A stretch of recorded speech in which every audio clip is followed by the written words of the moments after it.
বন্দে Bharat executive chair কারের seating arrangement 2x2। Executive chair কারের এই সিটগুলির বিশেষত্ব হলো এগুলোকে রোটেট করা যায়।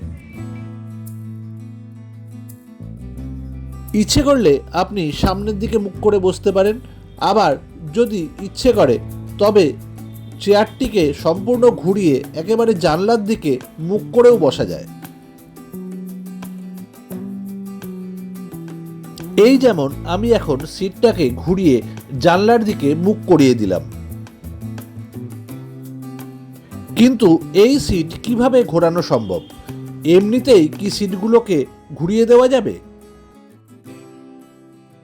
তবে দেখা যাক বন্দে ভারত এক্সিকিউটিভ চেয়ার কারের এই সিটগুলোকে কিভাবে ঘোরানো যায়।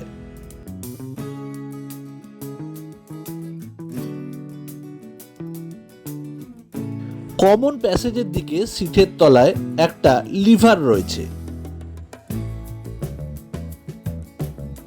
এই লিভারটাকে পা দিয়ে চাপলেই সিটটা ফ্রি হয়ে যায়। একবার লিভারটাকে চাপাতেই সিটটা ফ্রি হয়ে গেল। এবার আমি সিটটাকে অনায়াসেই ঘোরাতে পারবো। আবার যদি লিভারটা চেপে দেন তবে সিটটা সেখানে লক হয়ে যাবে। সিটটাকে সম্পূর্ণ ঘুরিয়ে জানলার দিকে মুখ করে প্রকৃতি দেখতে দেখতে সফরের মজা নেওয়া যাক। ভিডিওটি ভালো লাগলে লাইক করবেন এবং চ্যানেলটিকে সাবস্ক্রাইব করবেন। সকলে ভালো থাকবেন।